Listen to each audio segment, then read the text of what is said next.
Welcome back to the Becoming More podcast, episode number 6. Before we get started, I want to ask you to like and subscribe on YouTube and rate and review on Apple Podcasts and Spotify. It really helps the show get noticed more. Here in Becoming More, we go in depth talking to some amazing people about how they have changed their lives dramatically and have also inspired others to do the same. Today, I am joined by the birthday boy, Frank Markosek. Frank, how you doing today? I'm doing super, Brett. Thanks for asking. How are you, man? Doing pretty well, pretty well. It's a nice night to record here in Baltimore. It's not raining yet. It will tomorrow. So, that's always fun. So, Frank, I start every episode by asking every guest what is the bottom line of their journey because they said so. So, what would you say yours is? Stone Cold, huh?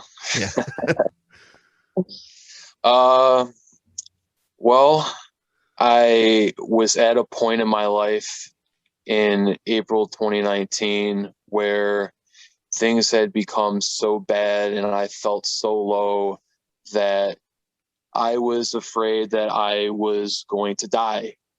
And lucky for me, I took a trip with 3 friends to Nashville, Tennessee for my friend's bachelor party before he was getting married in a few months.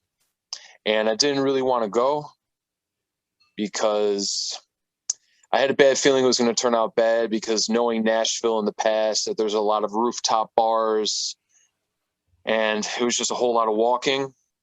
And everything went bad from the very beginning for me. Fitting into Ubers was near impossible.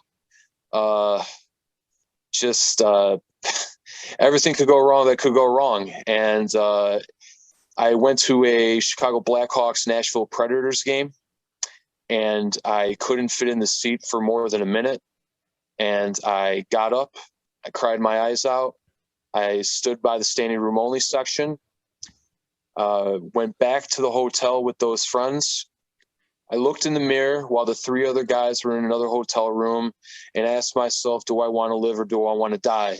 And for me, that was the breaking point of, the downward spiral that was my life for a long time.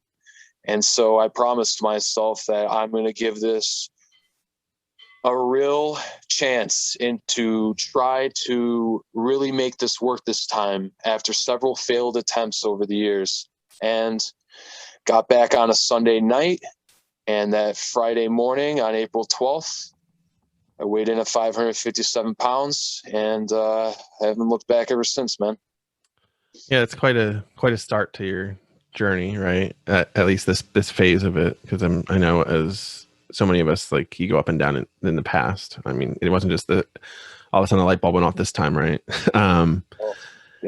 Yeah. So, and when you mentioned the seats at stadiums and stuff, because I remember I had a similar thing like before I really started, and it was when I went to WrestleMania in 2016, and I went and sat, like, I've been in arena seats before, like they weren't uncomfortable, but they were never this bad.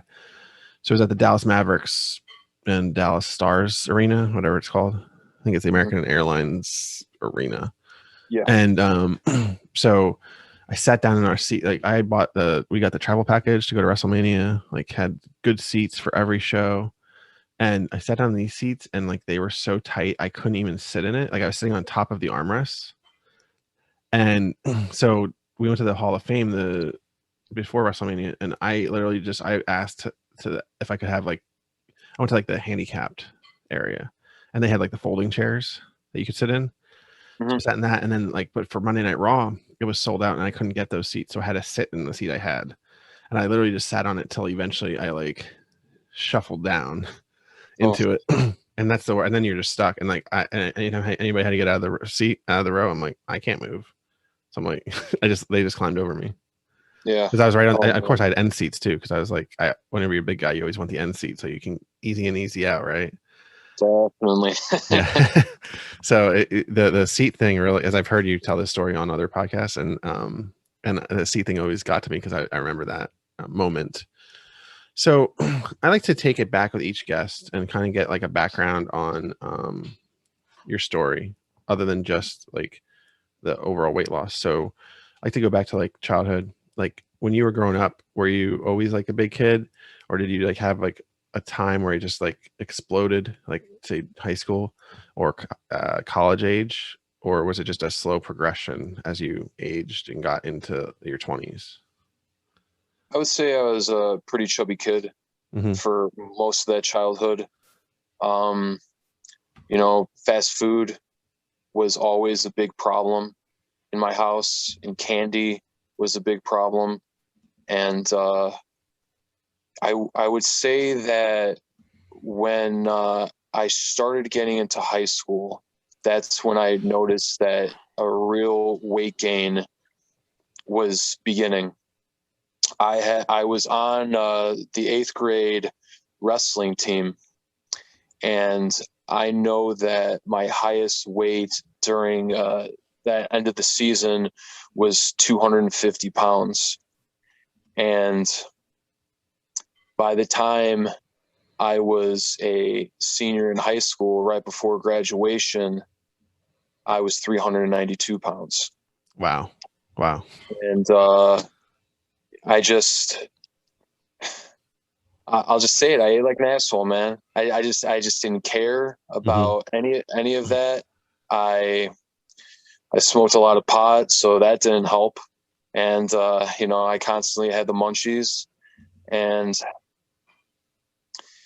I would always make 3 or 4 baked potatoes with onions and some kind of meat and cheese and butter all the time, almost every day. It was like my go-to meal, and it was utterly disgusting. But guess what? I ate it.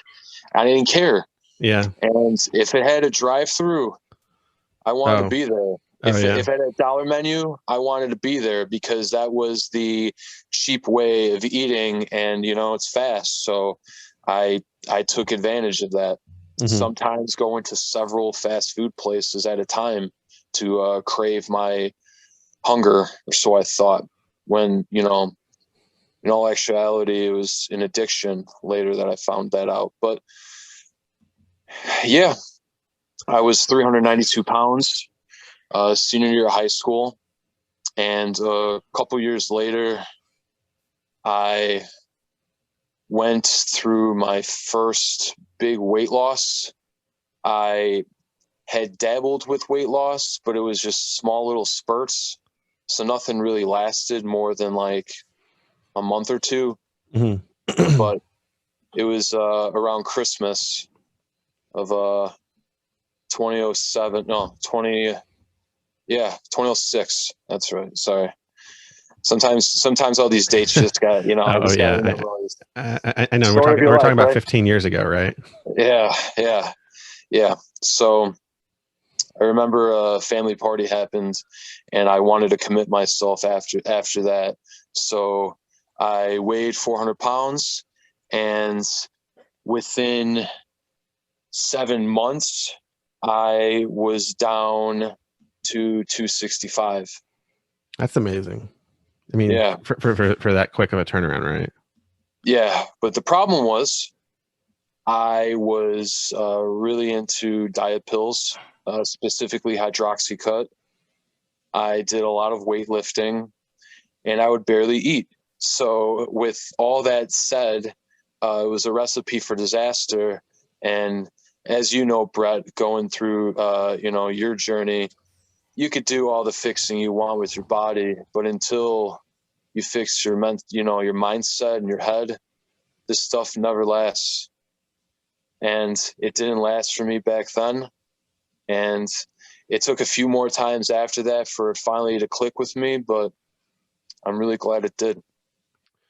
Yeah, for sure. And I also, like, I've gone on many diets in my life, and none clicked like this one has, because it's like you said, it's all about the mindset.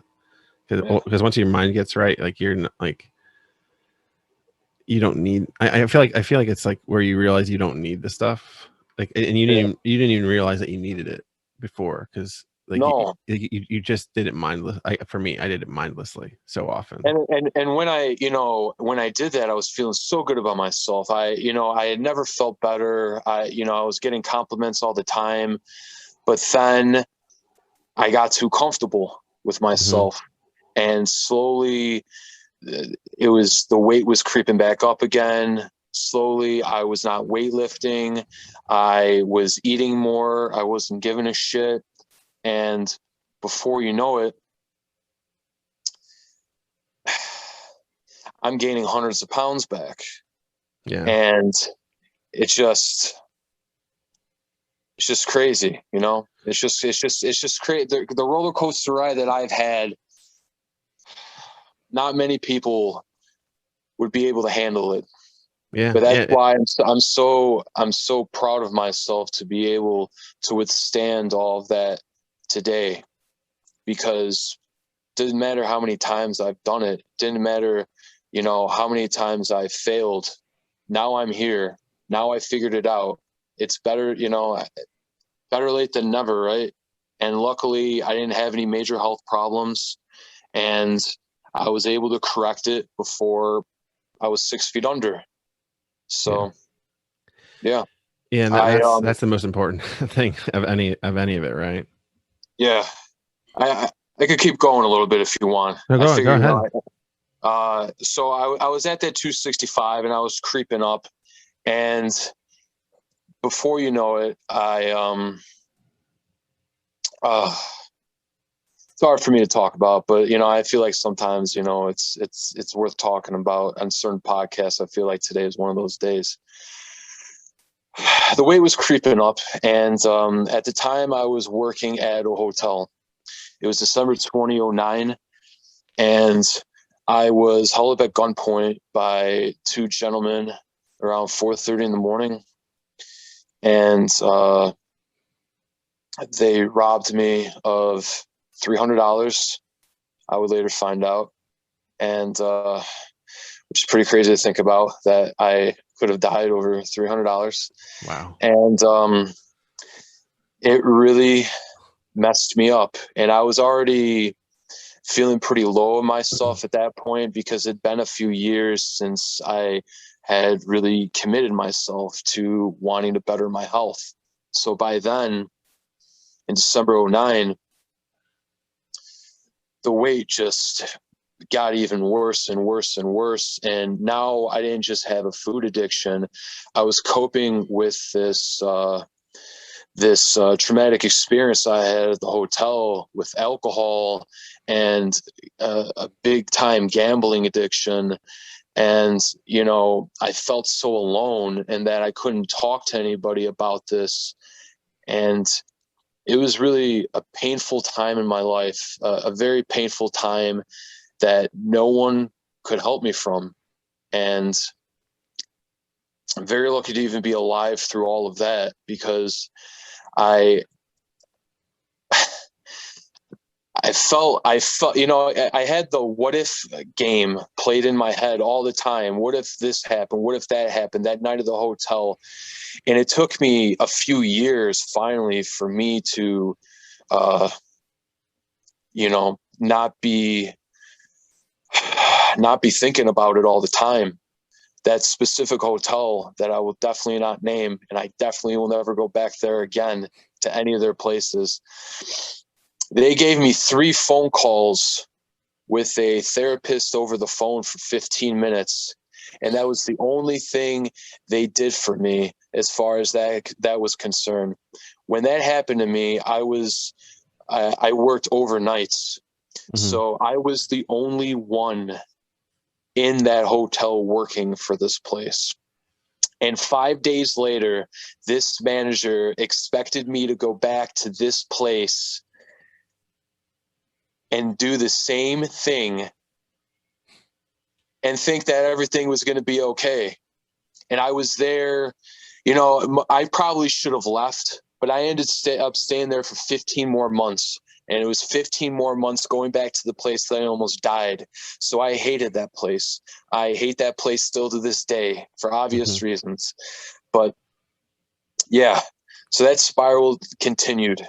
and it really dragged me down big time.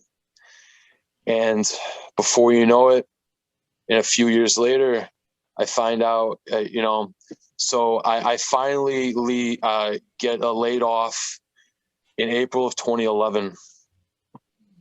And so at that point, the addiction is still hitting pretty hard, but I'm not working. So I'm not even working. So it's making it even worse. And it's just drinking 40s every day, making bets every day, whether it's sports or poker, and just feeling defeated and feeling worthless. And I did that for a few more years. And then in the summer of 2013, I found out that my dad was diagnosed with stage 4 lung cancer. And if I wasn't broken before, that really broke me. And it's like there was this pattern in my life that all these things were happening to me. And I know that, I'm all about like not giving excuses, but it was just so much to take in my head that I just couldn't overcome all these things. And so he passed away November of 2014 after 14 and a half months of having this lung cancer. And I wanted to make a change then. I wanted to honor him. And so I was able to quit smoking cigarettes 2.5 weeks after he passed. I've done that December 4th, 2014, and I haven't had a cigarette ever since then. So that was one thing. That's good. And I committed myself to the health, but I didn't weigh myself or anything. I was just judging myself with clothes and just how I was feeling. But like many past journeys, it only lasted a few months. Oh. Yeah. Real quick, I wanted to go back and what you mentioned about the hotel. I actually worked with some people. I worked in a movie theater when I was a teenager, and the night. Usually, I worked this night, but I wasn't on this night, and we got robbed at gunpoint. And it's two friends of mine, and they didn't go back. I don't think they went back for like a month or two, because of the trauma of it. I mean, they got like one guy got like pistol whipped, and then another person like got thrown over like the box office area. So there was more than just they were assaulted as well. But it's very traumatic, and just to think that they would only give you 3 15-minute calls, and that's it, and that's just insane to me. But not to live in that too long, but I just wanted to mention that. But yeah, so and then stopping smoking is amazing, because as anybody that knows, that just not having another vice that's not good for you on top of you already are have the food addiction issues. So yeah. I mean, I forgot to mention that the very beginning of 2012, I got weighed by a nutritionist. Finally, after my doctor said, you need to find out how much you weigh. And I hadn't known for years. So it was pretty frightening. And I weighed in at almost 500 pounds, and it was at 498. And it was pretty eye opening, man. Yeah. It was pretty eye opening. Anytime you see those numbers, because most of us are on the scale and they go up to like 350 or 400 tops, and then so you're always like, I weigh like 410, because they can't tell at the doctor's office or whatever. And when you actually see the number and it's like approaching 5 or it's over 5, and it just is like such a blow, because you want to kind of live in your own disbelief, I feel like, for a while, and then when you have to face it, you're like, well, that's what it is. You can't fight it. It is what it is. Yeah. And then I got down to I lost 125 pounds in like 8 months. Mhm. And then I had gained weight again, but then, so I was creeping around the 400-pound mark.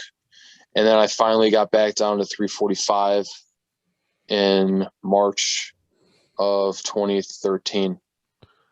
So,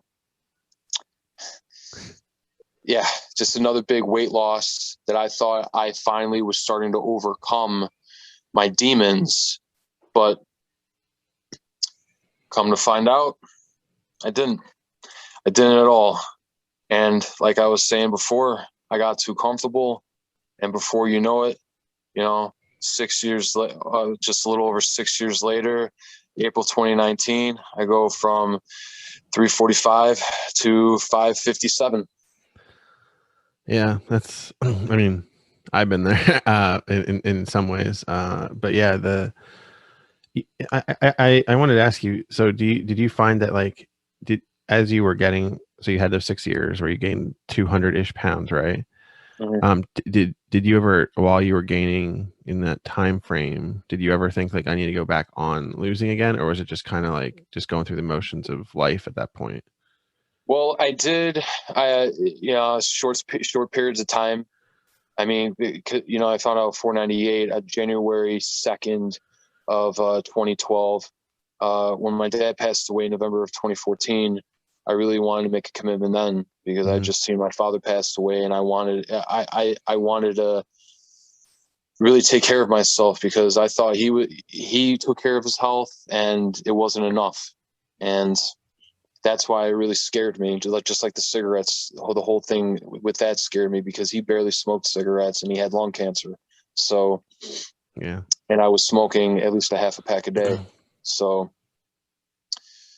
yeah, I mean, there were times where, I was doing it off and on. I would do it for a few months and then gain for a year and then do it for a few months.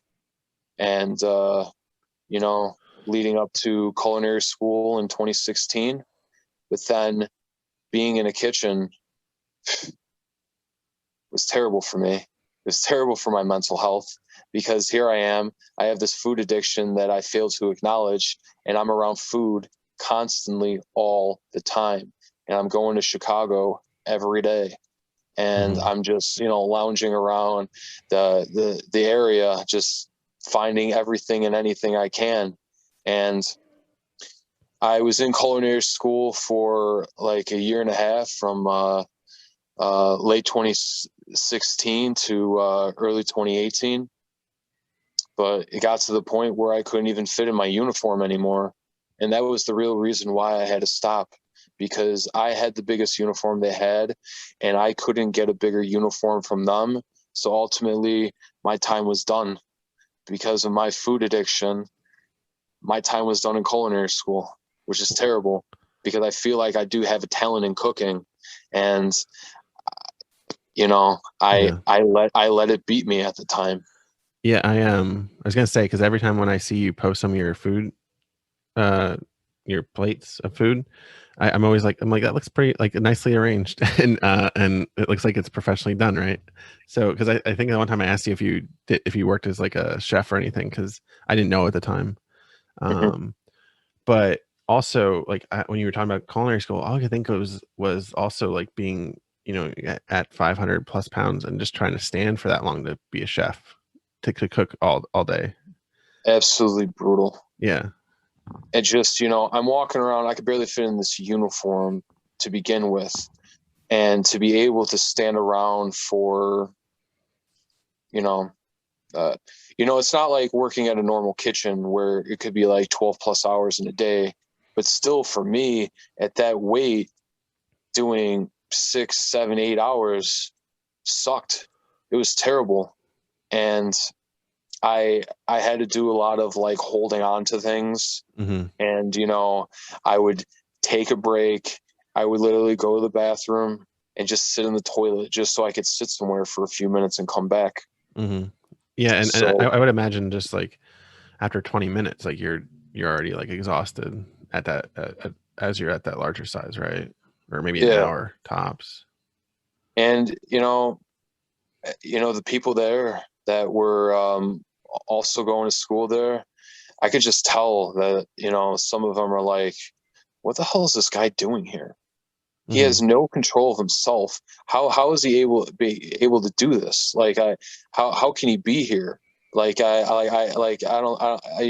always got bad vibes from people there. I didn't have, it was pleasant at times, but it wasn't pleasant at times because,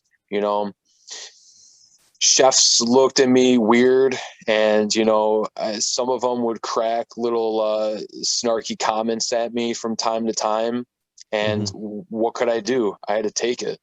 And I knew I felt like I didn't belong in there at that time because of how big I was, and that I wasn't going as fast as everybody else. And you and I both know, I mean, even if you're not in the industry, if you want to work in a kitchen, you need to be fast and you need to be efficient. And I was doing good food. I just wasn't as fast as everybody else. And that was a big problem.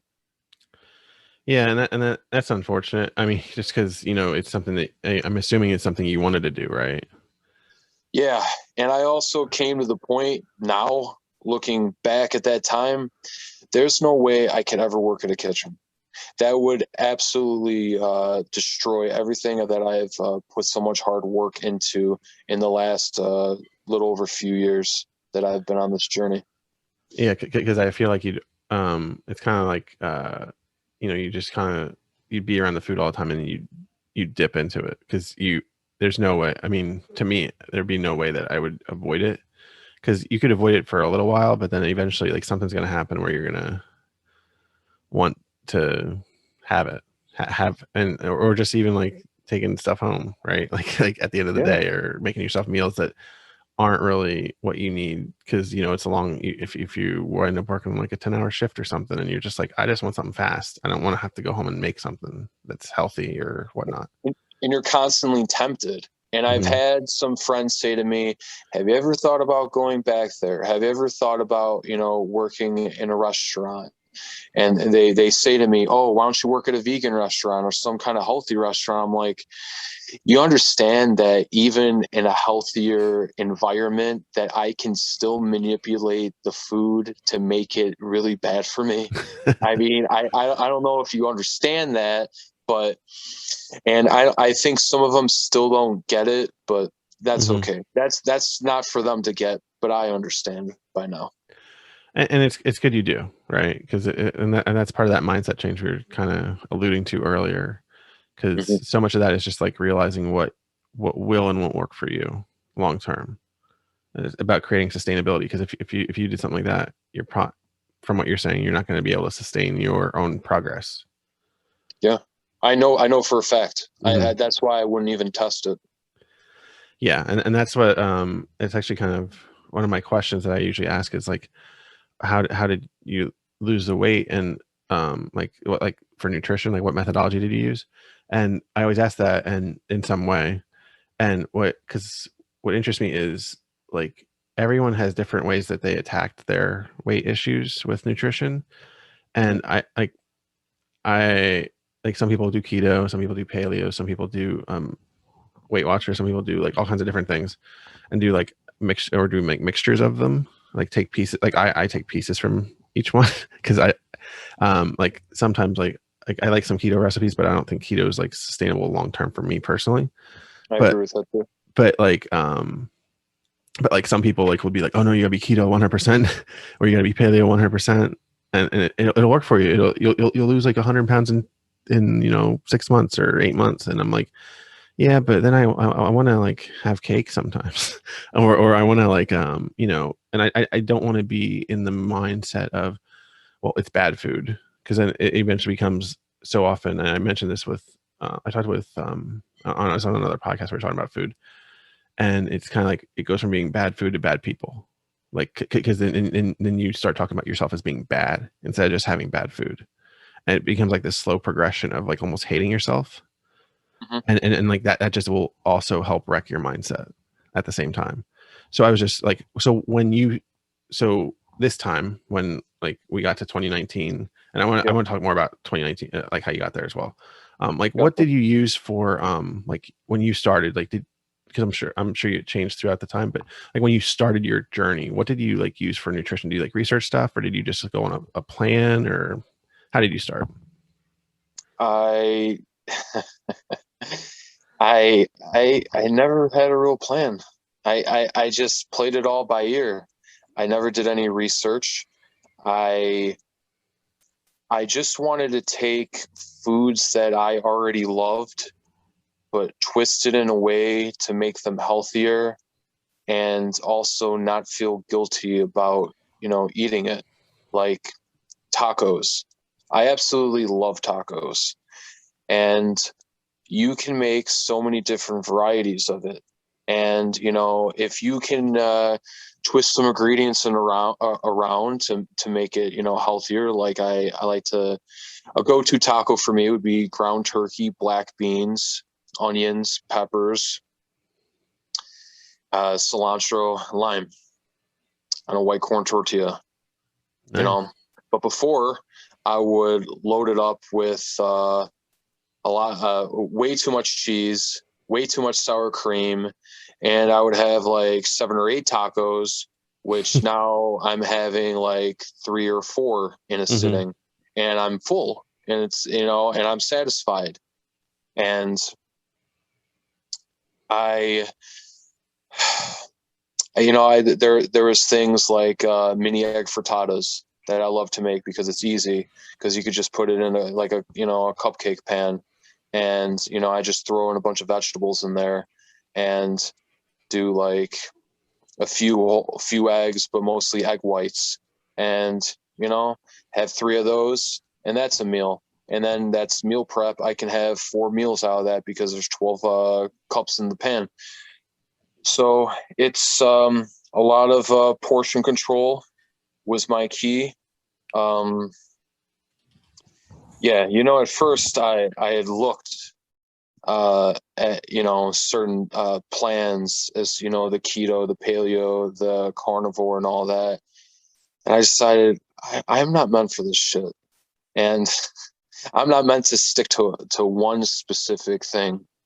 So I sometimes refer to myself as the unrestricted free agent of this weight loss community because I've just done my own thing and done it my way. And I really don't know many people that have done it like me. Yeah. Sometimes I do a little bit of intermittent fasting, but even that's pretty relaxed in itself and really didn't change much of, how I was eating in the first place. Mm-hmm. Okay. Yeah. Yeah. I do intermittent fasting now. And I only do it because I'm not like a huge breakfast person. Mm-hmm. And so I was just like, I guess just skip breakfast because I don't usually like, I don't need to eat it. But That's how I feel too. yeah. I do 16 to 8. Yeah. So Yeah. I eat it like, I eat it like before 8 p.m. and then I don't eat again until noon. So that's 16, right? Yeah, So 12 to 8, yeah. yeah. Usually some days I break it before that, but usually only if usually it's when I go to the gym, because if I go to the gym before work, I need something before noon, like just to replenish what I expended, and then have a protein shake. What's yeah. that? Hey, nothing wrong with a protein shake. Yeah, and yeah. There are times where eating before bed has always been a problem for me. So sometimes I do have to break, but instead of going to a fast food place and having just a full-fledged meal, I'll have an apple now, or a non-fat Greek yogurt with some granola, or, some kind of protein bar that I know is not terrible for me. And having that fulfills me, and I also don't feel bad. What used to be a few burgers and a fry and a shake was now an apple. I'll take that all day. Yeah, because you're probably getting like 3,000 calories in that burger, fry, shake, and whatever else, right? And Yeah, now you're probably going more, now you're going to an more apple. than probably more than what you should have in a whole day in a 10 to 15 minute sitting. Yeah, yeah. I mean, And so many of us did that, for many meals. I mean, I know you follow Dusty. Dusty lost 300 pounds. Yeah. And he posts a lot like his meals from when he used to be 500 plus pounds. And he would be, and it would be like, go to McDonald's and you get like 2,800 calories for breakfast. Not to mention that might only be your first breakfast if you're a Parks and Rec fan. I've seen some of it. I can't, I can't like name drop certain things, but from what I saw, the show is pretty funny. Yeah, there's this whole second breakfast Oh, bit. jeez. Yeah, it's pretty good. But yeah, so but many of us did that. Like we would have a fourth meal. I mean, how Taco Bell had the whole thing where they marketed the fourth meal as being like the late night meal, right? Yeah. Yeah. So they knew what they were doing. um, so yeah, and one thing, I don't want to veer too far off your story if you want to go back to before you started in 2019. Mhm. But one of the things I've heard you say before, and it's something that like really struck me, was when you went to Nashville and you had like your friends that stayed with you when you were having trouble there. Like, I Mhm. don't know if you want to go into that at all, but it really struck Sure. me because like having a support system like that, even in those moments, can be so vital when like you're struggling, right? And Yeah. like because you almost want to give up yourself, and then other people are like pushing you to keep going, like literally keep going up a street, or Yeah. and yeah. So I don't know if you want to go into that at all, but I Yeah. just think I honestly think like when I've heard you tell that story before, like it's one of the most like it's inspiring, and it's also like inspiring like to be that friend, like to be your friend that was there for you at that point, Mhm. because like to have a friend like that is amazing. Yeah, because not only that one friend that I'm going to talk about, but those two other guys, they saw me at my absolute worst. Hmm. So that's why I'm grateful for them forever, and I still keep in contact with them. So that's great. They're a very important part of my life, and I feel like they always will be. Um, Awesome. Speaking of that one friend, his name is Matt, and he was the guy that was going to be getting married in a few months. And we had just left that hockey game, and the four of us, we were getting out of that downtown area, and they weren't having any Ubers around there for obvious reasons because it was so congested that if you went in there, you weren't going to get out. So you had to get away from the downtown area to get some kind of taxi service in general. And two of my friends had walked ahead up the street to try to find something before me and Matt could. And I I could barely get up this hill from because it was a very long uphill street from this downtown area, and every 10 to 15 steps I would have to stop, and I would have to hold to the light pole or a trash can or something, and I was whining, I was complaining, I was just thinking that I couldn't make it up there because it felt like it was a marathon, but really it was a block. But it was uphill, and being at that size, it was a freaking difficult thing to do. And you know, he's like, Frank, I don't care how long it takes. We're gonna get up that hill, and it gave me confidence to get up there finally. And it still was a struggle to get up there, but it was like, whoa, this guy believes in me at my absolute worst.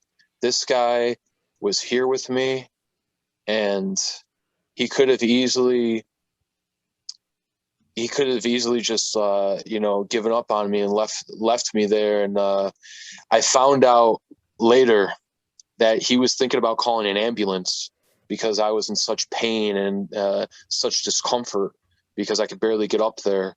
But for obvious reasons, I'm glad he didn't. And yeah, I I love that guy, And that's why when I did the series Brand New Me earlier this year, he was the one guy that I had to have on there because he was there during that moment, and I never forgot it. And at first, when I told him about it, he really didn't understand it. But when I explained everything to him, he got it, and he's like, "Man, I'm going to be there for you because you need this." And yeah, I mean, he's a big part of the story. As much as I've done all these things, we all have a beginning, and he was a big part of that beginning. And that's just awesome to have someone like Matt in your corner in that moment where you're at your like lowest, and then like you don't have to rely just on yourself to get to start going somewhere, but like it was literally he was rooting you on as you're going up a street, right? And who knows, and who knows if that didn't happen, we get that, taxi, go back to the hotel, and I have that moment in the mirror where I asked myself, do I want to live or do I want to die? If Matt didn't do that, who knows if I would have even had that, say, come to Jesus moment where I'm like, let me give this a real chance. I might have just continued to be down on myself, and, we wouldn't be talking right now. So that's why those little things, especially that moment, that story that I just told you, is something I will never ever forget, man. Yeah, it's amazing. I mean, I've heard it probably at least 4 times now, but each time it's amazing to me because to have that person in your corner is great, and it's not. And he didn't have to do it, right? It's not like he was. I mean, he's a good friend, but we all have good friends that don't say anything when we're at our heaviest, and they just kind of just go with it. Like, well, that's just how he is. So that's great that you have that friendship. Yeah, I never would get tough love from anybody, as the weight was ballooning. And I looking back, I kind of wish someone would have spoken up about it, but it is what it is. You can't take back the past. You can only move forward. And I know that I have a bunch of people in my corner that love me for who I am, regardless of what size I was and now am. So for that, I'm grateful for. Yeah, and that's awesome. I mean, I've realized that too. Like, the friends that were with you when you were at your worst and didn't like, they didn't care that you were that size as much as a lot of the rest of the world does. And then all of a sudden when you've lost a lot of weight and you get down and you're like, yeah, I look a lot better, or I look a lot more in shape or whatever. And those are the people you still want in your circle because they are with you at your worst, and now they get to be with you when you can do more things. Like you could go to you could go back to Nashville, go to the hockey game, you could go up that street, no problem now. Yeah, and that is something I am really hoping for. I think that would be the ultimate in my health journey, is if I can go back there, just to go back to that stadium, just to go be able to sit in a seat comfortably, just to be able to go to a rooftop bar and not take 20 minutes to get up there. And if I could do it with Matt and my 2 other friends, that would be awesome. But if I just do it with other people, that's fine too. But I feel like that would be the closure I need in that situation, and it would put everything would come full circle once I do go to Nashville, because it will happen someday, whether it's this year or sometime in the near future. Awesome, man. Yeah, it's amazing when you can redo things that you did before. Because I did that last year. I went to Boston, and the last time I was at Boston was like 4 months before I had my pulmonary embolism. And like my wife and I went around and like recreated photos we took in Boston in 2016 and then in 2020. And literally like just seeing the difference in like the comparisons, it was insane to me because it's the same building, right? It's the same. We even like try to do the same pose, and and it's That's just always fun. yeah. So like we had one where we were both like our mouths open, like shocked, and I did it again, and it's just like I didn't have like all this excess. I mean, I have a beard now too that helps hide some of it, but I didn't have all the excess chin, double chin, right?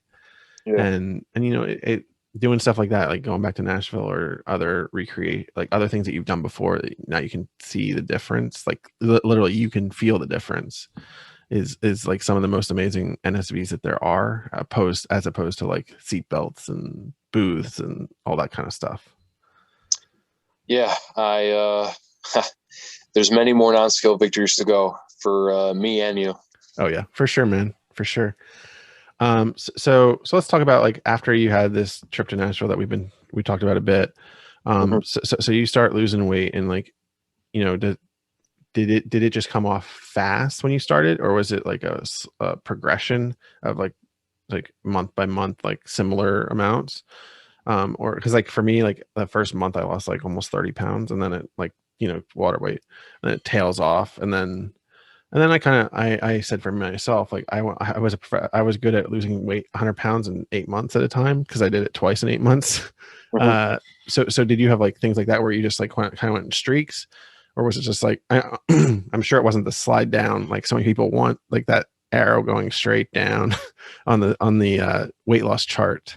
But what was it like for you, like say the first year that you started losing weight? Well,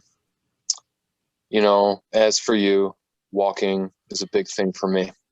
Hmm. And that's been my main source of exercise this entire time. And I figured that, if I walk a lot and I eat right, that this weight will fly off. And in the first 3 months, I lost 79 pounds. Wow. Yeah. Yeah. And, by the end of those 3 months, I started to really notice things a lot more with my clothes and just like how I was feeling. And, people were starting to notice more. But obviously, at that point, being 478, I still had a lot of work to do. So uh, it took me 6 months and 2 days, and I lost a total of 150 pounds. So Amazing. I was losing their weight pretty quick. I was pretty damn determined, but there were patterns going on where, yes, I was losing all this weight fast, but I had done that same shit before. Hmm. And so it was a lot of addressing, those 6 months, I didn't really address it so much. It was just, weight loss, weight loss, weight loss, weight loss.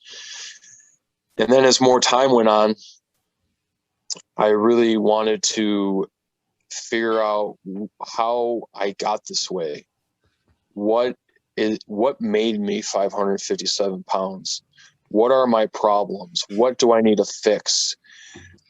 Am I holding on to things, from the past? Or can I release it? All these things, and it's just a lot. This is so much more mental than it is physical, my friend. You already know this, but for the viewers at home or wherever you are listening to this, that is the thing. And so I figured if I can have this strong mindset and I could set all these goals for myself, that I will be able to accomplish anything I want along the way on this journey. And for the most part, I've knocked all those goals out of the park. I mean, you were talking about, the first year, the 1 year anniversary, I went from 557 all the way down to 320 pounds. So 237 pounds in 1 year. It's amazing. And, at that point, I was walking at least 10 miles a day. And people still get shocked at that. But I was just so damn determined, man. It's like, Yeah. You know, it's just so hard for people to understand. And the best thing about this whole thing for me, you know, yeah, I lost all this weight and, you know, so on and so forth, but I used to have plantar fasciitis. And for anybody that doesn't know, it's very painful on the feet. You could barely walk. It's barely tolerable. And, you know, I would be fine for a while in the past on past journeys, Hmm. but then ultimately that would be a part that would hook me back into slacking off and, you know, taking time off. And then before you know it, those bad habits start creeping up again.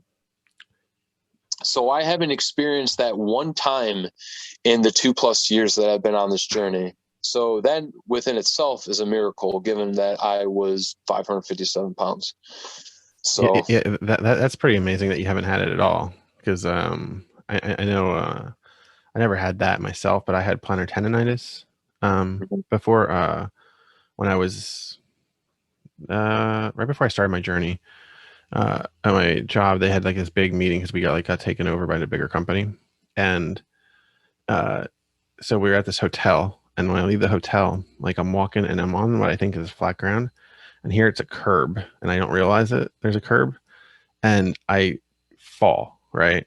This is me at 600 pounds fall. And like, you know, smash my phone, like my sunglasses fall. Like it was a bad moment. And then I got up and I was like limping. And yeah, so I had to go like for physical therapy for like a couple months, and eventually it healed.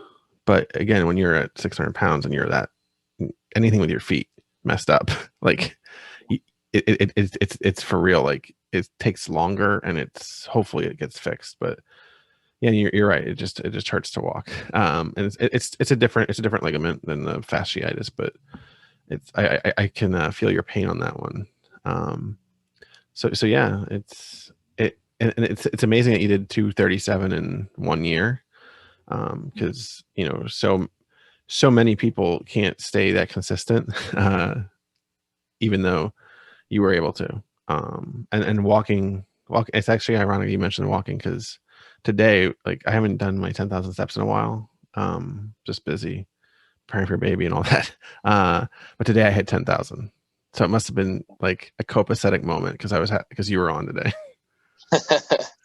And that's where I got the idea of when I started my 10,000 was you doing your 10 miles a day. So I feel like within the the Instagram weight loss community, you and I we're the walkers.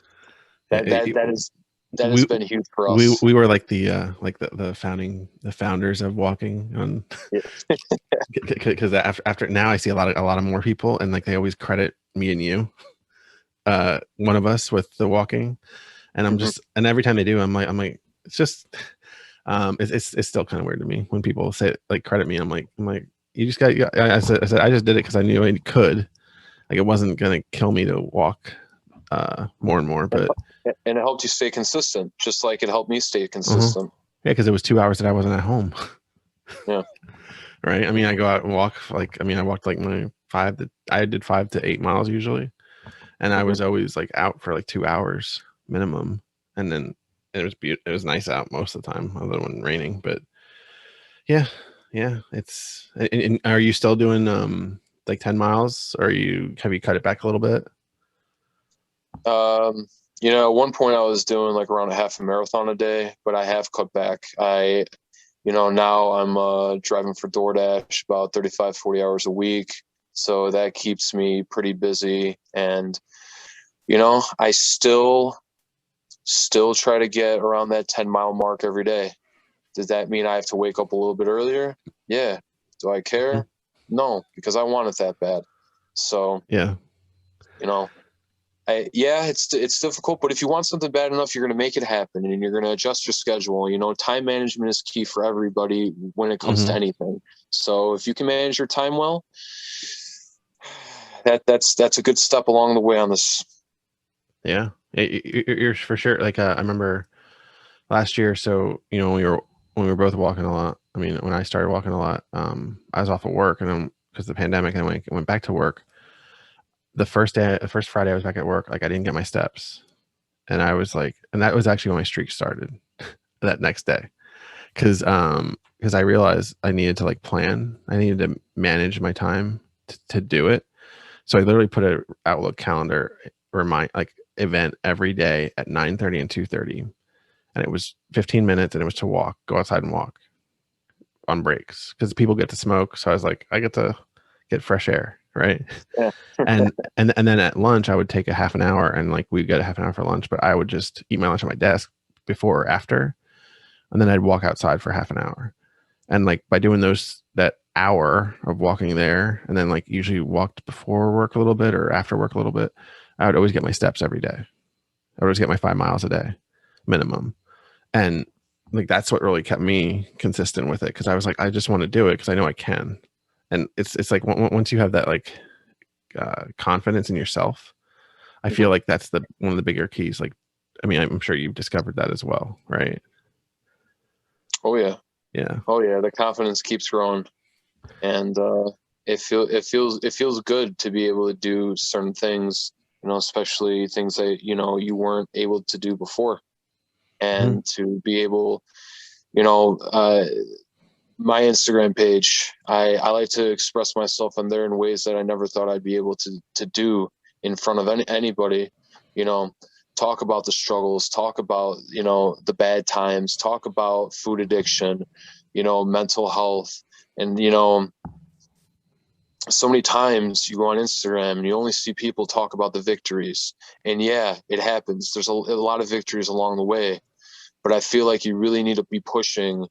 That goes for anybody out there. When you mess up, you got to talk about it.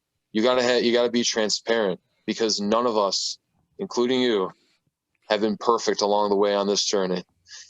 Yeah. We all screw up from time to time.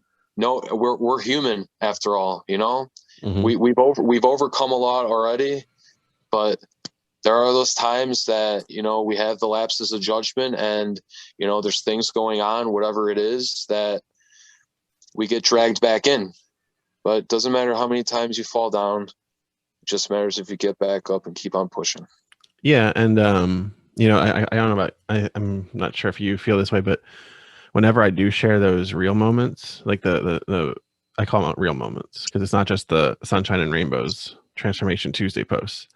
I feel like those real moments are the times where I get the most, like, air quote, engagement in my posts, because people like really relate to that more, because everybody messes up. Yeah. And then you hear you probably get DMs or within the comments, people tell their situations and how much they relate to it, and saying, hey, I thought I was alone. I'm glad that unfortunately this has happened to you, but I'm glad that I'm not the only one that's dealing with this. And sadly enough, there are times where people think that they're alone in certain situations, and when something goes bad for me, I feel like, this is also not just a coping thing for me to help me heal with whatever I'm going through, but maybe it's going to heal somebody else and let them know that, hey, I'm here for you. You're going to be okay. Everybody screws up from time to time, and that's it. Yeah. And I've kind of gone, I talked to Gormy about this on our episode we recorded a few weeks ago. Also, like I kind of gotten to the point where I don't really see it as a screw up anymore, because it's just it's a choice that I made. It's a lesson. Yeah. And sometimes you make choice because God, football season, I always want pizza and wings, because that's what I used to always do. And yeah, I'm sure you too. And what I've gone to now is like, I'll get like a thin crust pizza, because it's a lot less calories, and I'll get and I won't have the whole thing, but I'll have like half, and I'll have like 10 wings, and like that kind of fills my need for the most part. But then every now and then, like I don't have Chicago pizza, but I got the best I can do, right? But I'll have real pizza too, and I'll have like a regular pizza, and I'll have like a slice or two. But I used to have a whole pie for myself. So it's also like moderation is key, like for when you get to a certain point, because sometimes you like I've told this story a million times on this show. I feel like I tell it almost every episode. Is I get hit up in the DMs about substitution foods. Like, and my favorite one is the Quest peanut butter cups for Reese's. Yes. The reason it's my favorite is because I don't like them. I don't like the Quest ones.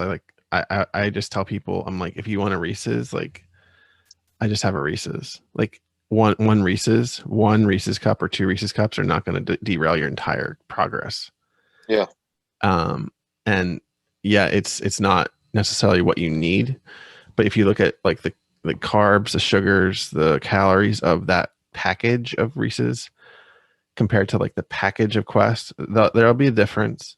But is that one package going to really derail you much more than having the Quest is? Probably not. But if you have 10 of them, that's when you start to get in the derail mode. But like if I go have a Reese's egg on the day after Easter, not really so much, you know. Yeah, and those things are pretty good. Those Reese's eggs, so especially half price. Yeah. Yes. That's like the fat kid hack. I feel like, but yeah. Yes. So yeah, I like we've been saying this whole episode, like mindset's everything. Because once you get the mindset of like you don't need it, like or you can find ways around it. And you, like you said, you do tacos and you find the healthier version of the tacos, or you find the healthier versions of other foods, and you like them. And then even if you do splurge on something every now and then, it's not a big deal. And I wanted to mention what we were talking about with the posts about like the times that you slip. You know, it was a couple months ago when you had posted one and I saw it and I was like, man, because I had slept the night before and I wasn't sure I wanted to post about it. And then I saw you post it and I was like, all right, I'm going to post it too.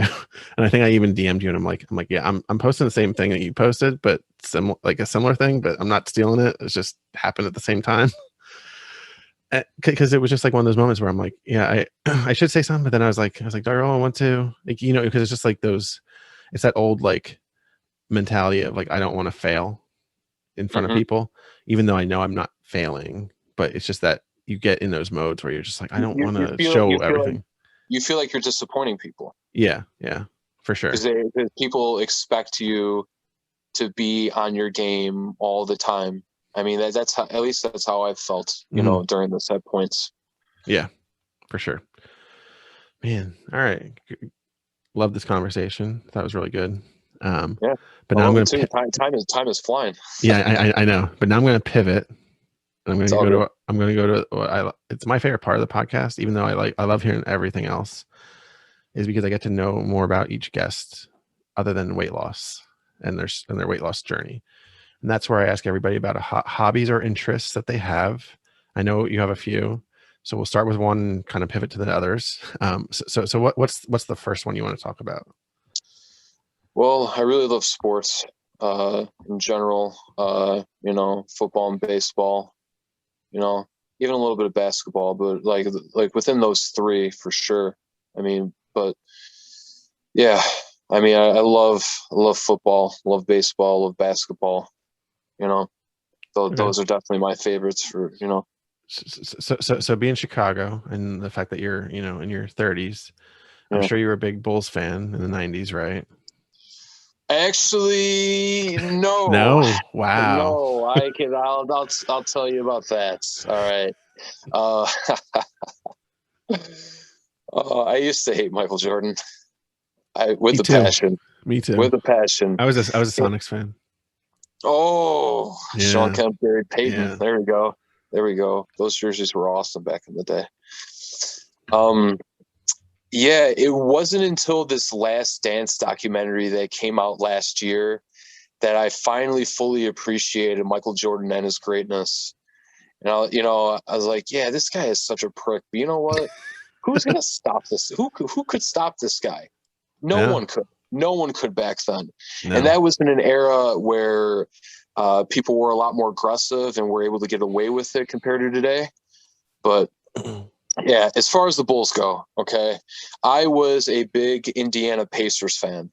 The very first moment that I could recall as far as sports goes was I forgot the specific day, but it was in the 1995 NBA playoffs, and the Pacers were playing the New York Knicks at Madison Square Garden. And I remember I was at a family party, and Reggie Miller had 8 points in a matter of I forgot how many seconds, but it was like 10, 12 seconds. Mm-hmm. Like, he hit a three, stole the ball, stepped back, hit a three, and then was fouled right after that because of some goofiness that went on. And from that moment on, Reggie Miller was my guy, and the Pacers were my team.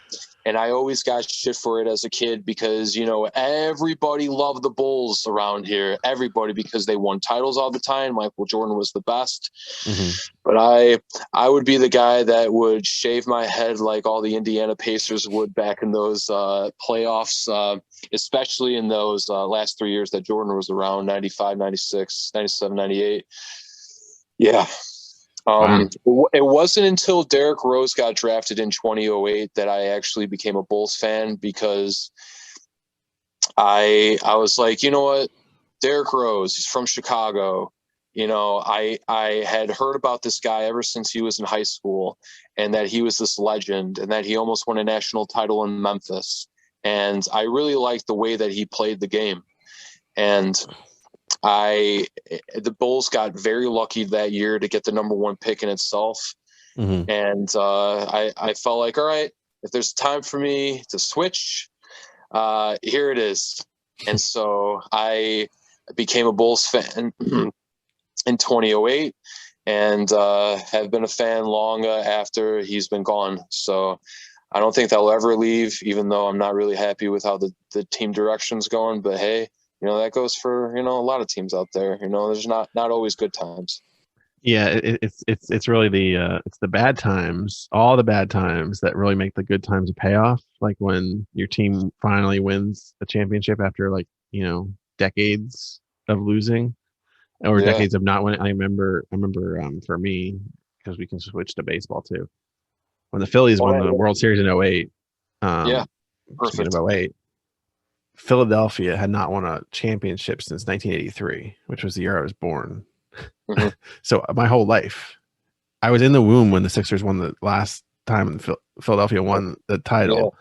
And so I'm 25, and the Phillies win, and it was like one of the weirdest ones, because like there was a rain delay for like 3 days. Like we had to wait 3 days to get like the championship, because they were not going to call a World Series Game 6 on or Game 5 on rain, and let the Phillies win in like 7 innings. So had to come back, play like 3 innings, which was kind of cool, because those World Series games get over so late on the East Coast, because they get over like after midnight, and that game got over like 9:30 at night, because it was like an hour and a half to play the last 3 innings or whatever it was.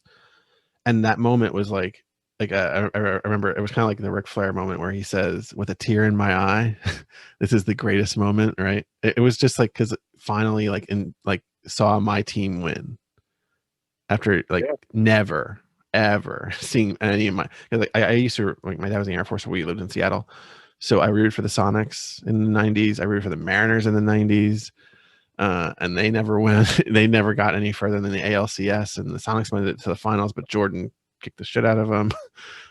So it was just like a combination of all that, and I'm like, finally saw it, and then I saw it again a couple of years ago when the Eagles won the Super Bowl.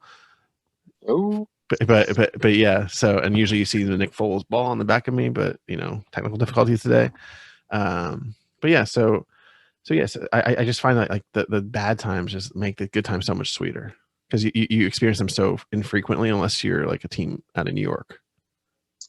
Yeah, true that. And when we talk about losers and the payoff, I don't think there's any bigger payoff maybe in sports than when the Cubs won in 2016, just because of length of time.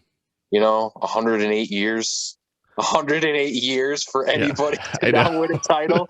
I mean, I was talking about 25, and that was brutal. Like, and you're talking about 4 times. Like, although I gotta say, how did the Cubs screw it up in 2015? Come on, because like all we wanted was the Back to the Future moment.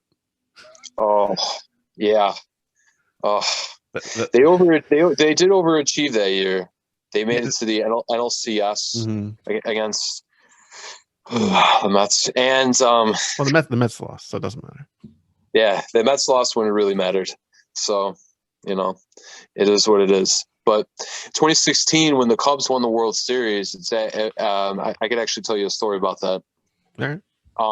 Game 7, I was at culinary school at the time, and I had a big exam that night, so I was already in the city. Now, the game was played in Cleveland, so it wasn't, as it was still pretty crazy, don't get me wrong, but it wouldn't have been as crazy as it would have been if it was in Wrigley Field. Oh my God. But so I got done with the exam, and it was about the 3rd inning, and I took an Uber because I wanted to go to Wrigleyville and maybe I could try to catch the game at a bar. Well, every single bar I went to, the place was completely packed and I couldn't go inside. They wouldn't allow anybody inside. So, 4th inning, 5th inning, 6th inning were happening. And, I'm still not watching anything. I'm still just outside of bars. I'm just relying on my phone and noise. And finally, I'm like, screw it. I'm going to just wait outside of Wrigley Field because I'm already close enough there. And, maybe if I get there early enough, I know eventually there's going to be a lot of people there one way or the other. Hopefully, the positive way because it was Game 7. And so I got there about the 7th inning. And I waited there and waited there and waited there. And before you know it, this crowd is freaking ginormous. Blocks and blocks of people, of passionate fans going crazy, wondering what's going on. And it was such a great game. And it went into the 10th inning. And it was wild because the 10th inning, there was a rain delay. So you're like, oh my God, it's Game 7. It's the 10th inning. Who knows when this is going to end? Luckily, the rain delay was like about 25 minutes. And the Cubs finally won. And the celebration after was epic beyond belief. People climbing on light poles.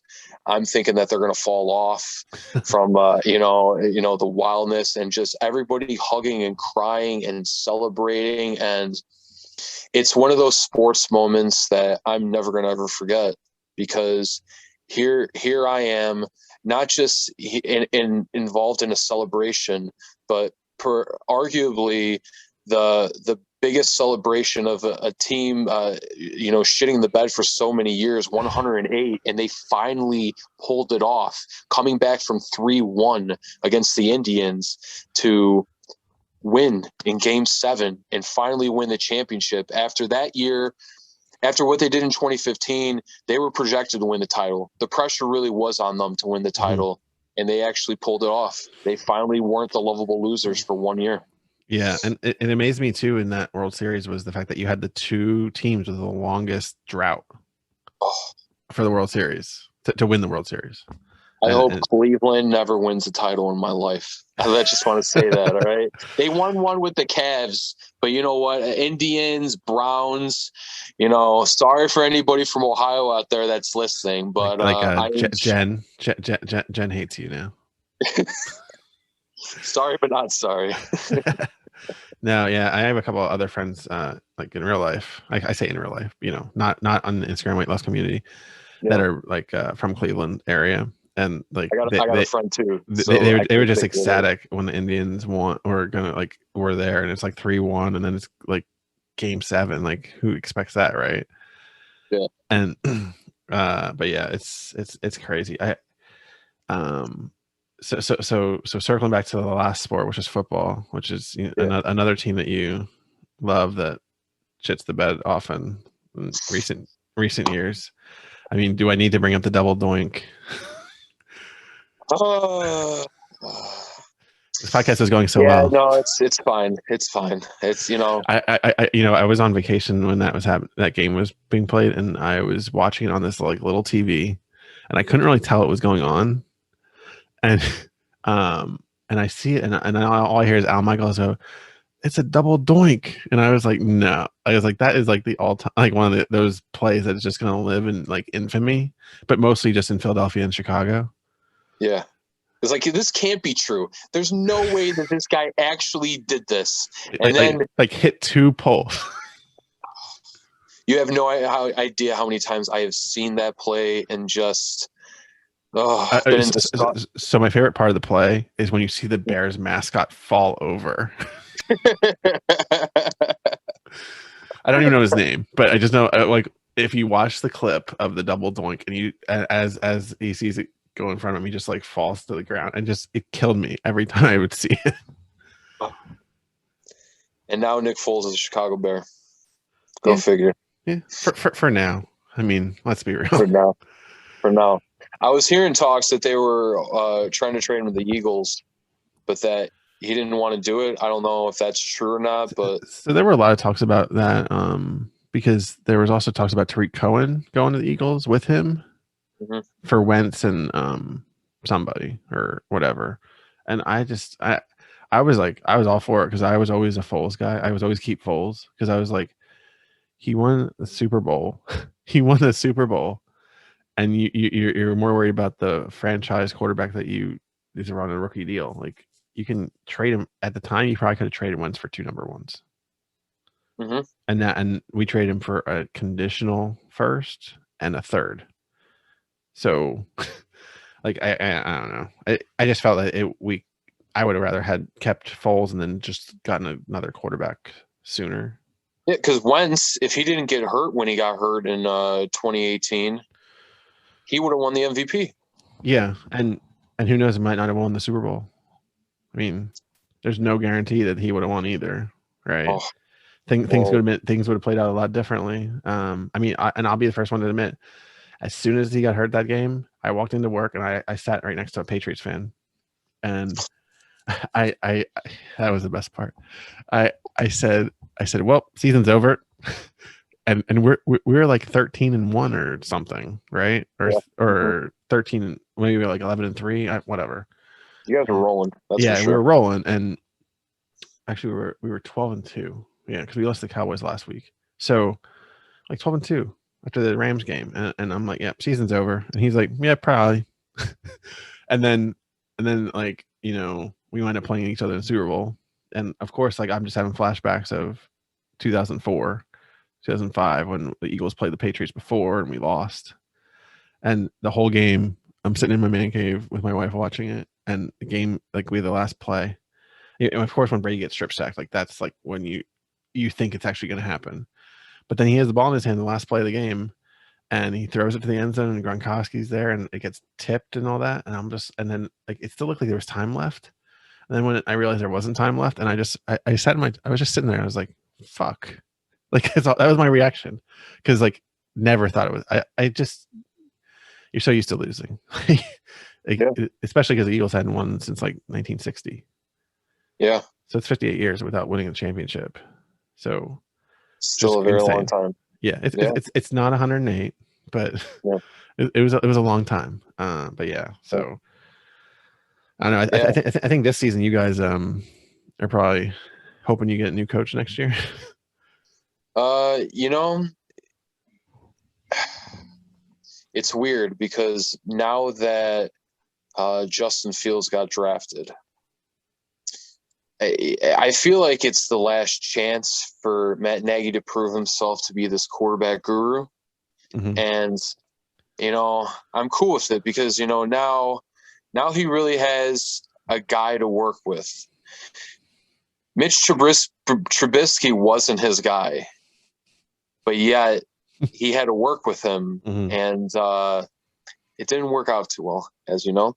And for anybody else at home, he's not even on the Bears anymore. And he was drafted in 2017 with the 2nd overall pick. And Justin Fields, though, is quite the dynamic player, and he had a few great years with Ohio State. And as a Bears fan, this fan base is so desperate to have a great quarterback for the first time since Sid Luckman the 40s, the 1940s, the Bears haven't had a great quarterback. And what did a quarterback, even really do much in the 40s? They probably didn't pass a whole lot in the 40s. There's probably just a whole bunch of handoffs and maybe the occasional throw, but the entire game is completely changed from then. So I have a stat for you. The Bears have never had a 4,000-yard passer in the history of the franchise. It's not that surprising, just because. Yeah. I mean, because you don't really know any great Bears quarterback. You think of McMahon just because of '85. But what was their bread and butter? They ran the ball with Walter Payton. They had in defense. Yeah. So you could just pay as long as you were average, you can win.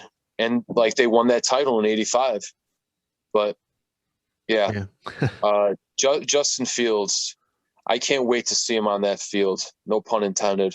And I'm not an Andy Dalton fan, and I don't know how long that whole thing is going to last. But people are eager for Justin Fields to get on that field, and I'm eager to finally get my Justin Fields jersey because I ordered it right after he got drafted, and I'm still waiting for it, and I'm going to be waiting for it until sometime in July. So yeah, you will be. I want to get a Devontae Smith one, but I'm waiting for the black because they only have it available in midnight green. Nice. How'd you feel about that pick? Ecstatic. I always said my my pick that I wanted was the Tuscaloosa. So after we couldn't get Chase or Pitts because they weren't even there at 6 when we traded down to 12, I wanted the 1/3 of the Tuscaloosa, whatever triangle.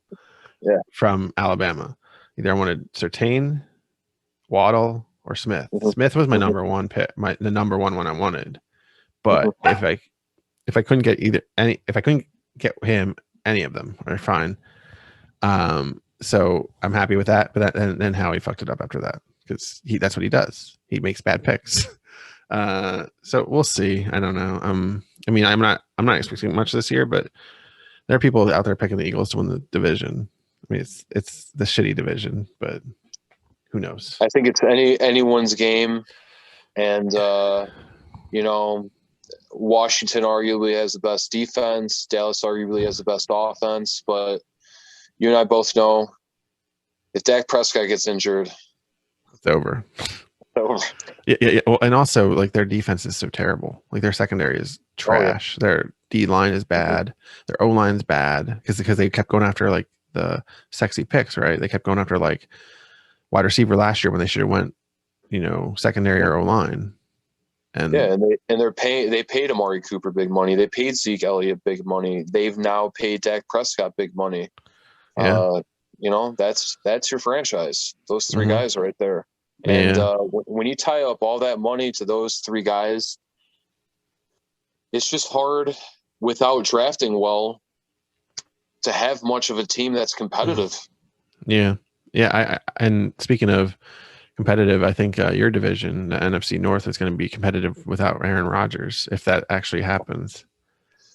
Oh, if dreams came true, right?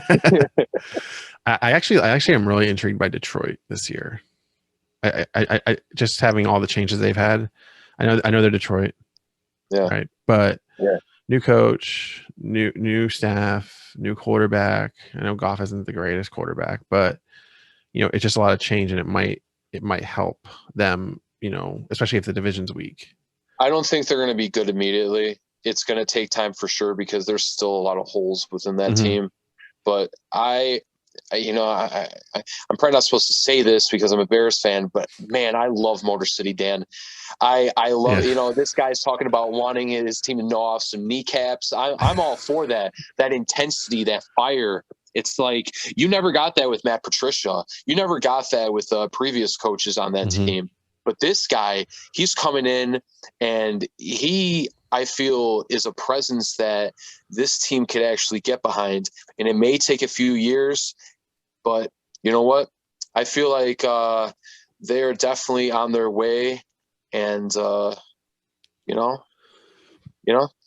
know. You never know what could happen in the NFL. You have your teams that are always good, but then you always have those surprises. So hey, maybe Detroit's one of them, but I'm not going to count on it this year, at least. Yeah. I mean, Minnesota. If Green Bay doesn't have Rodgers, I'd say Minnesota is probably the favorite. But anything's possible because who knows? I mean, it's so up in the air there because all those teams will be.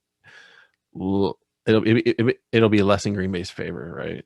So, guess who they got? Jordan Love. I mean, you traded up in the first round to get Jordan Love. Yeah. The ultimate slap in the face to Aaron Rodgers. He has not talked about, retirement and whatnot. And I know that was the thing when Aaron Rodgers got drafted, is Brett Favre was contemplating retirement for those last few years there. And even though, those 3 years, while Aaron was sitting, Brett was doing the same thing. And it's just like, man, Aaron Rodgers is still pretty good. And then what does he do? He wins the freaking MVP. He wins the MVP, the ultimate, FU to the team. Aaron Rodgers might have to stay this year, but very soon he's going to be out. He's going to be out of there. He might have to stay because of cap reasons. But hey, if that doesn't work, he can always be the host of Jeopardy because he seems to love it, and he was pretty good in it. Yes. Yeah. I liked it a lot. Yeah. All right. So we talked about sports. I know you got one more. Wrestling. Yeah, wrestling. Pro wrestling. Wearing a nice shirt there. The Stinger. I am. He's my favorite of all time. Yeah. It wasn't it him and Shawn Michaels or. Yeah. Him and Shawn Michaels, and Stone Cold's probably 3. Nice. Because I mean, how can't you like Stone Cold if you grew up in the 90s?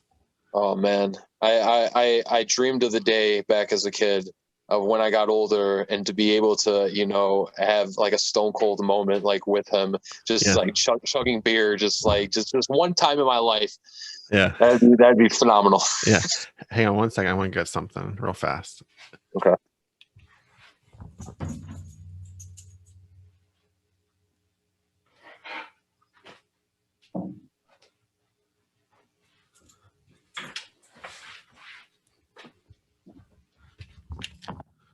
Told you to be real fast. So this is one of my collection I have.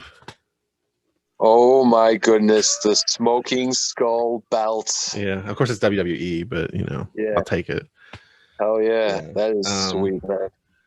If I ever could get Stone Cold to sign it, it'd be amazing. Also, I'd get him to sign my Winged Eagle because I got Shawn Michaels and Ric Flair sign that one. So that's pretty sweet enough. I mean, yeah, because they're the only two that I've ever met in person. I mean, because I refused to wait in lines. When I went to Mania in 2016, I refused to wait in lines for access because they were insane. Also, 600 pounds. I was not waiting in line for 2 hours. But even if I was now, I still wouldn't wait in line because that's just like I could waste my whole day just waiting for autographs. But I don't know. And what would you get? Maybe a 1 minute interaction with somebody. It's like I remember I saw the line for the Undertaker when I was there, and it was like they said the wait was 180 minutes. It was 3 hours. Yeah. Oh, rest in peace, Taker. Sorry, I'm not going to be in this line. Yeah, exactly. That's what I was like. So, but it was cool because I saw like the elimination chamber and other set items. I sometimes post them in my Transformation Tuesdays because I have photos in front of stuff, and it's like full frame, so you see my entire body. But yeah, the wrestling. So when you were a kid, were you like a fan the whole time, or did you ever take breaks watching? When I was very little, my grandpa was really heavy into it. He used to get all the pay-per-views, like early 90s all the way till he died in 97. Okay. So, but I didn't pay, too much attention to it. There's only so much you can remember when you're like 3 or 4, or even 5, as far as that's concerned. I knew who Hulk Hogan was. I knew that I had a lunchbox with him on it. And, that was the extent of it. But after he passed away, I That's really when I began to, really like wrestling around 98. And an uncle of mine had all those VHS tapes that my grandpa had. And instead of just leaving in some storage somewhere, he ended up giving it to me. Oh, And awesome. that was really cool because that made me appreciate the early 90s and up until 98 so much more than I had previously. Mhm. But man, I love Stone Cold. Just giving Yeah. the finger, I'm gonna sound like such a mark right now in wrestling terms, but the pop that Stone Cold would Oh my have god. every time he would come in through the curtain Mhm. was just incredible. And I feel like it's unlike any other wrestler since then. Yeah, Nothing compares to Stone Cold. the pop I always compare, I always love watching, is the one when Mick Foley won the world title the first time, and Stone Cold Yes. comes out there in Worcester, Massachusetts. I remember it was in Worcester, and it was both like I've never seen something like that before. Like I can't, nothing compares to it because the crowd just goes absolutely ape shit, and then McMahon's like freaking out, and Yep. like the whole thing is just perfect. And it was, and it was also the night that like WCW pretty much died. Yeah. Because I forgot the line that Tony that, that, Schiavone said. that'll put some butts in the seats. There it is. There it is. You, Yes. you know, he's doing a comic book called Butts in the Seats. I did hear I about that. And I I forgot the name of it, but I did hear that he was yeah, doing a comic I book. actually I supported it because I wanted to get it like on Kickstarter. So Nice. it'll be coming later this year. But yeah, I don't know if you were like this too when the Monday Night Wars were going. So going back to what I asked you earlier, I was Mhm. really into it when I was like young. Like when I was like, I remember when I was like 5, and I just like Sting. It was the bleach blonde hair, the bright colors. Like there was nothing else to it, right? I was little, Yeah. and so that was like 89, 90, and then I didn't really watch again after that till like when it was we were going to my dad's friends' houses, and they'd have it on. That's when I'd see it, and then I Mhm. didn't watch it until like 98. Like I missed the NWO, I missed DX early. Yeah. And in '98, all of a sudden, like my friends were watching it, and I knew who Hulk Hogan was. I knew who some people were. I didn't know who Stone Cold was. I knew like Austin. I'd heard Austin 316, but I didn't really know it. And like that summer '98, I started watching it with friends. Because like my first thing I saw was like Goldberg when he beat Hogan, Yeah. and In the and in I Georgia was Dome. yeah, and I was just like, holy shit, like because it was like a lot of people for like a Nitro. And then I started going to Blockbuster, which Blockbuster is a video store. uh, Don't we feel and old right now saying that? yeah, but I would go to Blockbuster. I started renting like I started renting pay-per-views like in order because I went on the fledgling internet and figured out like what pay-per-views in order to watch, and I caught up on a lot of stuff, and I watched like DX VHSs, and I watched NWO VHSs, and like to catch up on who's who and all that, because there was no Wikipedia, there was no like YouTube, right? So it's like Mhm. whatever you can find out.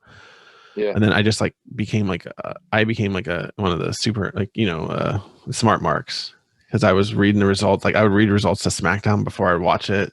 I'd read results Same to here. the taped Raws before I'd watch it. I'd actually I'd tape Nitro. I'd watch the first hour of Nitro as I taped it, and we had like two tuners on my TV. So Mhm. I'd switch it to the other tuner, and I'd watch Raw live, and then I'd watch Nitro right after Raw was over. I watched the last 2 hours. Sometimes I'd flip, but I didn't want to. But and I for years I had all these I just threw them out. I had all these videotapes of like Nitro and Raws. Like I would just use over because I eventually I'd have to like replace it because it would get worn. I didn't even have cable, so it was like tougher for me. But Mm-hmm. like especially like during it was a little part of 98 that I started to watch, but really like it was in 99 was like kicked up into real high gear.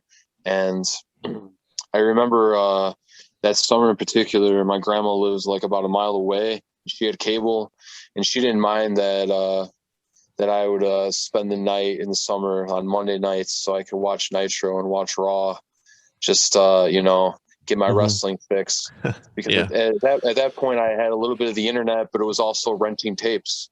And Mhm. or depending on people recording the weekly shows. Mhm. So, but one moment in particular, it was really awesome. Even to this day, was the debut of Chris Jericho, August Oh 9th, yeah. 1999, from the Allstate Arena. And I had two cousins that were there. I'm still Wow. jealous about that to this day. And I was watching at my grandma's, and I was thinking, wow, this is a hell of an entrance, because I remember how they did it all. They had the countdown to Y2J going on for a few months that summer, Mhm. and it was beautifully set up so that when Yeah, it wasn't, because it was like the countdown to the new millennium, but it was yeah, the ending in countdown, yeah, August. yeah, August of yeah, '99. yeah, countdown to the new millennium, and it went to zero right in the middle of the Rock promo, You know. in the middle of the show, so it's timed perfectly. Mhm. And from that moment on, I became a Chris Jericho fan. He's actually my favorite wrestler of all time. And I never really paid attention to any of the stuff in WCW before that, but over the years I have, and ECW and what he's done in Japan, Mexico in the past. But yeah, from that point on, I was just enamored with this guy. I feel like it doesn't get talked about enough, but I do think Chris Jericho is one of the greatest of all time, just because of the length of time he's been in wrestling, just because of how many times he evolved his character and been so different and taking chances. And here he is, 50 years old or 51 years old. He's the leader of AEW's locker room. I mean, no Mhm. doubt about it. He is, say what you want about John Moxley or Cody or the Young Bucks or Kenny Omega, but Chris Jericho was the known star going into that promotion. And he has been the guy that carries them with promos every single week whenever he's there, and pretty damn good matches for a guy that's 50 years old. So, And that theme song is fire. Like I oh, love that theme song. yeah. I We were I, I talking, I was actually at the first AEW Dynamite in DC. oh, Yeah. that must have been awesome. It was, and I was still in the wrestling. I was actually at it watching WWE for the most part at that point, but I went because I was like, I want to go because I was like, it's the first one. Even if Yeah. I don't watch this in a year, like it's the first one. It'll just be like an iconic night. And it was really cool to be there and to see like the first night when you see JR and Tony Schiavone come out, and like to see the reaction for Schiavone, especially because he had not been in the limelight in 20 years. Right. Yeah. And JR, I mean, they both came out to JR's music, but the Boomer Sooner, but seeing that and then just like the whole night, it was just like crazy. Like it was just a lot of fun stuff going on like the whole night, and like the crowd was hot the whole night, and it was like I hadn't seen that because I started going to wrestling shows in like 2001, and you didn't see that. I didn't see that in like years of WWE shows because it just had gotten so bland. Of the crowds had gotten bland because like back when I first went, it was when signs were everywhere. Crowd was like you wanted to get on TV and you wanted to be like energetic, and like it just got very boring. So like AEW was very much like that, even though they didn't have signs because nobody does signs anymore. Mm-hmm. True.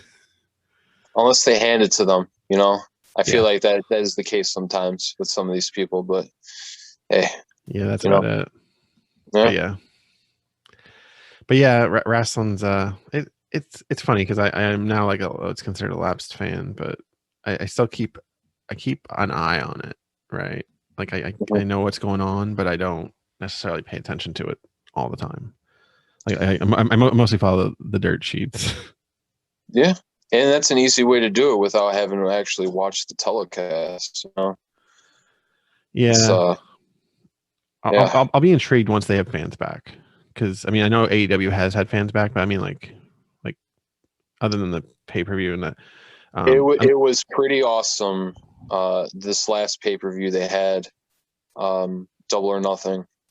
mhm. They had a full house at the Daly's place in Jacksonville, and you know to hear that crowd sing that Chris Jericho theme song for them to sing other songs since Tony Khan has bought like rights over of popular songs for some of these wrestlers, which is pretty cool. Like Wild Thing for John Moxley. Oh, really? I didn't know that. Yeah, it's perfect for him. Absolutely perfect for him. Wow. And this guy, Jungle Boy, has like a Jungle Book theme song. So it really it really gets the crowd going. And so it's such a great way to boost them up. Even if like a show is like lacking, you could just bring out one of these guys and boom, it's a sing along with, you know, thousands of people. And yeah, with wrestling, you need crowds. You really do. Yeah. Without the pandemic's been, you know, for all this time, it really was lacking as far as, you know, watching the product. Yeah, it was. I mean, they did the best they could. They really did. Yeah. Like there's no doubt about it. But it just didn't work for a lot of people. I mean, it wasn't just me. I mean, I had stopped watching WWE about a year before that happened, but still, I would check in every now and then, and I just like I'd see like no crowd. I'm like, I can't do it. At least AEW had a little bit of a crowd, but WWE with just having a whole bunch of screens in the background was just weird to see. Yeah, for sure. Piped in noise and fake reactions. It was just bizarre to me, man. Yeah, it really was. But hopefully now we're moving past it. And one ironic thing I noticed is, so AEW's moved from having Saturday pay-per-views to Sundays, and now the rumor is WWE's moving from Sundays to Saturdays. I did not know about WWE. SummerSlam will be on a Saturday, from what I've read.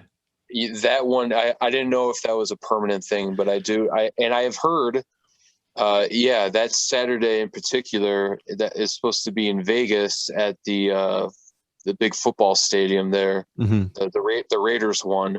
But if there seems to be a conflict with scheduling, because isn't there like boxing or UFC or something? There's supposedly a Manny Pacquiao fight that's going on that night. So no offense to the WWE, more people are going to be wanting to pay attention there to Manny Pacquiao than the WWE. And Vegas isn't a town to draw for wrestling. Like it never has been. Never has been at all. Yeah. All right. Well, now that we got our fill of all your interests, which are a lot of my interests, so it works well for me. Makes it easy, right? Yeah. So now I like to do a segment which I call Brett's Corner, which is the wrap up of the show, where I ask you 5 questions, which are varied. So, question number 1: what movie, TV show, or event are you most excited for in the coming year? I'm going to go with the 2021 Summer Olympics in Tokyo. Awesome. Just because, now it'll be 5 years since the last Summer Olympics. And I just, even the Winter Olympics, I just like the Olympics in general because you get to watch sports that you like. For me, I'm not going to be watching women's gymnastics other than the Olympics or any swimming events, but it's fun for those few weeks to see things that you don't normally see, and to see your country kick ass in a lot of those things. So awesome. Yeah, I like it because it's a different answer than I've gotten. So that's awesome. I always like, it's always nice when you see your country win the gold, right? Always when they play their theme song, the national anthem. Yeah. All right, number 2. What are 2 non-health related goals you have for the next year?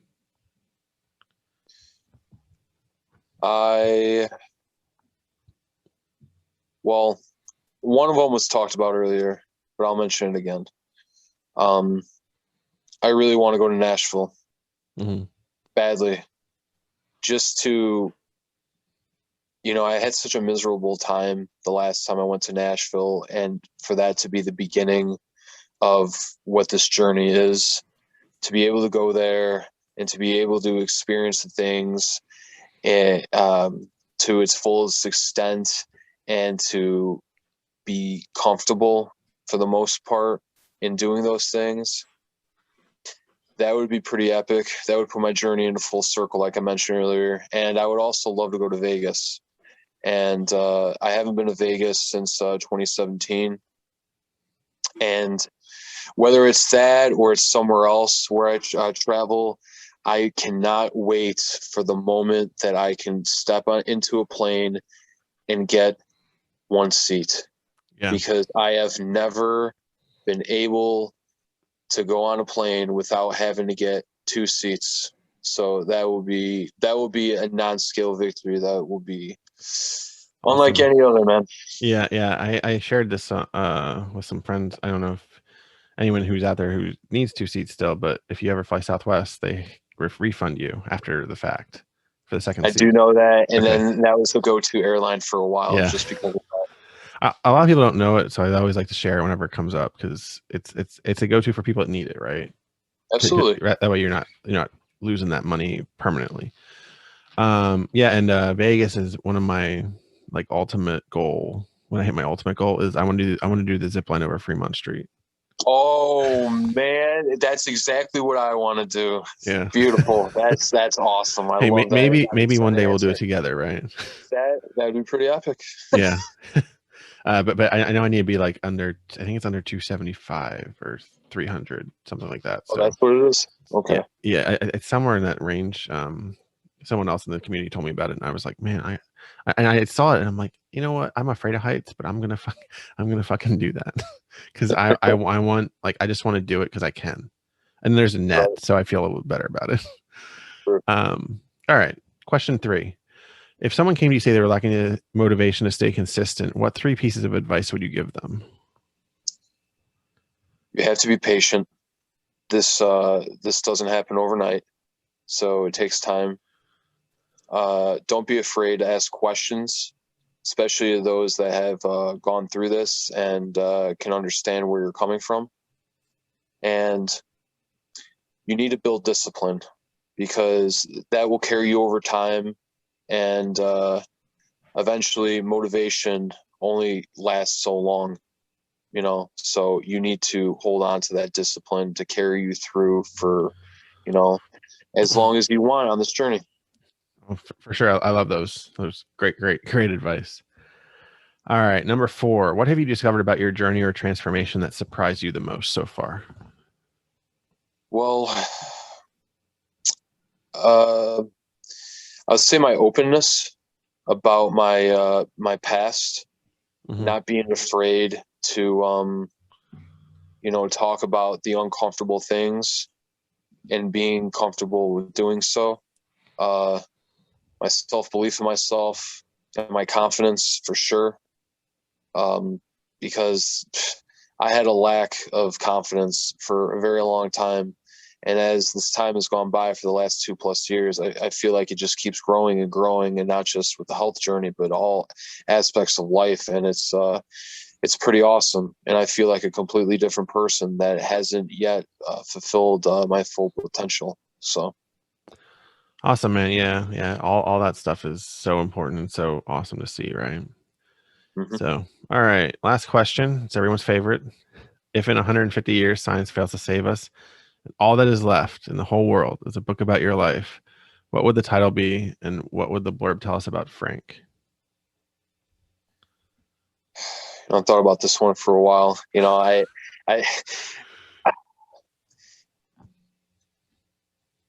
I'd call it Excuses No More, because before this journey, my entire life was full of excuses, full of, everybody else was at fault instead of me. And when I finally looked in the mirror and took responsibility and owned my shit and, took action instead of wondering what if, and, stopped bitching about things and took control of my life, that's when everything changed for me. So I feel like when any of us get rid of the excuses, it changes our mindset completely. So. Oh, yeah, for sure. Absolutely. All right. Well, Frank, thanks for coming on the show. I really appreciate it. It was a long one, but I think the conversation was awesome. Thanks, Brett. I appreciate it. And just so if anyone wants to reach out to you on Instagram, where can they find you at? At Frank is losing weight. Awesome. And I will link your account in the show notes of this episode. I want to thank everyone for listening all the way to the end. You made it. Congratulations. Make sure you check out the show notes, like I said, for the links. And be sure to check out my website, becomingbrett.com. You can find me on Instagram at becomingbrett, also on Twitter, and then the show at becomingmorepod on Instagram. Until next time, give us a 5-star review or give us a 4-star and let us know what we can do to be better. And come back next week to learn how we can all become more.